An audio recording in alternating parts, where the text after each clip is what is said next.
Hi, and welcome. You're listening to the X22 Report. My name is David. This is episode 1152A, and today's date is December 14th, 2016, and the title of the episode is The Fed Just Signaled the Collapse of the Economy. Brace for Impact. Let's get into the economic collapse financial news.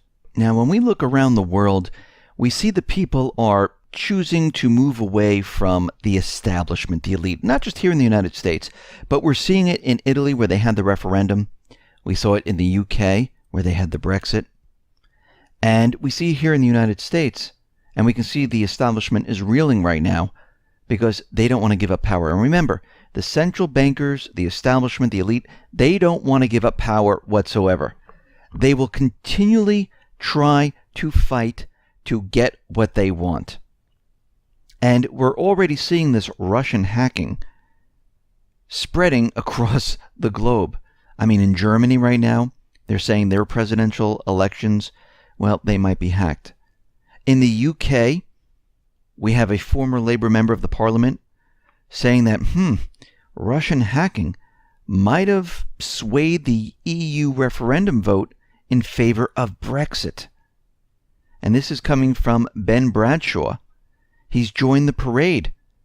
And of course, what he's saying that the hacking here in the United States is proven. It's not proven. There's no evidence. But we can see why they're all doing this right now. They're creating this illusionary story to convince everyone why they need to cancel what has happened so far. The Brexit, as we know, they have not implemented Article 50. Italy is getting prepared to vote on if they should stay with the EU or not. They're going down that path. And we can see that all of these countries, well, they want all of this stopped. And I shouldn't say the countries, I should say the leaders, the central banking system, the elite, the establishment. And that's what they're doing right now. Because what we see happening is that they want total control because the economy around the world is collapsing. They've already set the time, the day for this collapse. Now, we've been tracking this collapse for quite a while. Here in the United States, we've been talking about unemployment. We've been talking about real estate. We've been talking about GDP. We've been talking about corporate defaults. We've been talking about delinquencies on auto loans. We've been talking about pretty much every piece of economic sector we can get our hands on. And we know from our analysis and everything that we've been looking at, where we say, well, the unemployment rate cannot be 4.6%. It makes no sense because when we look at other economic indicators and we feed it all back to the unemployment rate, it makes no sense. I mean, for instance, retail sales. They're trying to convince us that everyone's employed right now. So that should mean that retail should be incredible because they're telling us the Dow is hitting 20,000 points. The Fed is raising interest rates. Unemployment's very low. GDP is very high. And what we're seeing is that retail is going nowhere. Why? Because people aren't spending. They don't have the jobs. They don't have the money. They're not spending. And right now in the month of November, remember in the month of November we have Black Friday, Cyber Monday, retail sales, they only moved up 0.1% month on month. They thought it was going to rise 0.3%. Now, one of the biggest drivers of weakness was motor vehicles sales. They tumbled by 0.5% month on month in November. But when we look at this, we can see it wasn't just motor vehicles. We see that department stores, well, they are down negative 0.2% during the holiday season. We see that sporting goods, hobbies, books, music stores, they're down negative 1%. Miscellaneous store retailers down negative 0.8%. And the rest are 0.1% in the positive range, maybe 0.2%, but very, very low for this time of year. So we can see right now from what we've been looking at, where we're saying that this unemployment number is fake, phony, and false, well, it still holds true. When we look at the real estate market with mortgage applications, they have fallen almost nonstop since July 4th. And we're at 2016 lows. We're at the same level where we were back in 2008 during the Lehman crisis, during the Great Recession. And when we look at this, we know that interest rates moved up a little bit. Now think about this. They moved up a little bit, a smidge. And just moving the interest rates a smidge, which happened in 2008, interest rates started to rise and people couldn't afford their homes, they just left them. Well, we noticed that before the interest rates moved up, there were 8.3 million people who would be able to maybe take out a loan. When the interest rates moved up, those individuals were thrown out of the market. How many were thrown out of the market? 4 million, half.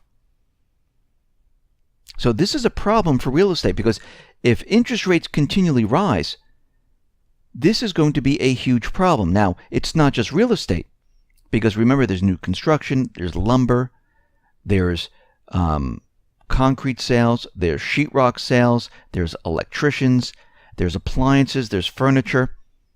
It's all connected. And what we're seeing right now is that with high home prices, because remember, they inflated these bubbles, with high mortgage rates, the real estate market is doomed. We see industrial production. Well, for the 15th straight month in a row, it has declined. This is the longest streak in U.S. history without a recession. I feel like I'm saying this quite a bit, where we're saying this economic indicator has been declining for 8 months, 12 months, and this is the longest streak, without declaring a recession. And we can see right now that this is continuing. Every economic indicator that we've been looking at, and we go back to 2008, which we saw the same exact thing happen, it's happening right now. We see GDP. Well, that looks like it is declining. Why? Business inventories have dropped 0.2% month-on-month in October. The last time we saw a bigger month-on-month drop was September of 2011. And we can see right now that GDP not going to be doing as well as Obama, the central bank, wants us to believe. Now, we understand that Janet Yellen came out, she made her little speech, and the Fed raised the interest rates 25 basis points, very small. We already see the stock market declining, and most likely the market was pumped up so high because they knew once the Fed raised the interest rates, and we knew they would have to do that, or their credibility would have been shot, because they've been telling us all year they were going to raise the interest rates maybe 2-3 times this year, but they never did it. Well, they're doing the same thing again for next year. Oh yes, we're going to be raising this 2 or 3 times in 2017, which we know there's no way they're going to do this. Now, what they're signaling is they are ready to bring this economy down. Because really think about it. Japan is in negative interest rates, Europe is in negative interest rates, and the United States government central bankers, they're raising the interest rates very slowly. And you know what kind of effect this is going to have on the entire system with the debt, with real estate, and everything else. It would be a complete disaster. They know this. This is why they're only doing 25 basis points, but it is a signal that things are going to dramatically change. They're getting ready to bring this system down. Harry Dent is out there, and he's saying, well, it looks like the market might be dropping right now. It might be coming down to 17,000 points, maybe even lower than that. And this is very similar to the 1930s, and it looks like we're heading in that direction once again. But all of this has been planned from the beginning. Obama is leaving office. He served 8 years, and he's leaving with the economy in recovery. This is a complete setup. Think about what they've done in the last portion of this year with unemployment, GDP, the stock market, and raising the interest rates. It is a setup for Trump if he makes it into the White House. Because we can see right now they are prepared and ready to bring this entire system down. And when it hits, it's going to be a complete disaster. Think about what is happening right now in the world. I mean, look at the Middle East, where we have the petrodollar. The petrodollar right now in the Middle East, guess what? It is doomed out there. Their plan to go into all of these countries to end up in Iran to support the petrodollar, well, that is completely falling apart. And right now, all the economic indicators are showing that we're in a recession, that actually we should be entering a collapse scenario. And it's all being kept up, it's all being propped up with manipulated statistics and keeping all eyes on the stock market. That's what is happening right now. And as we move into 2017, we're going to see these economic indicators continually decline. They're not going to improve. They will continually decline. And as they decline, they're going to try to keep all the statistics looking fantastic until the very end, until they bring it down. And even when it comes down, they're going to tell you everything is fine, because it will enable the central bankers to start printing like crazy, creating currency out of thin air, because that's what they want to do. Because the debt, they can't sustain it. And they know the only way to keep this economy even halfway moving along is to create more and more currency. It's the only way they can do it at this point. And most likely, those interest rates that they brought up, they're going to be sending them right back down. Listen, everyone, thanks a lot for listening. Be well, be safe, and especially be prepared. Thanks a lot.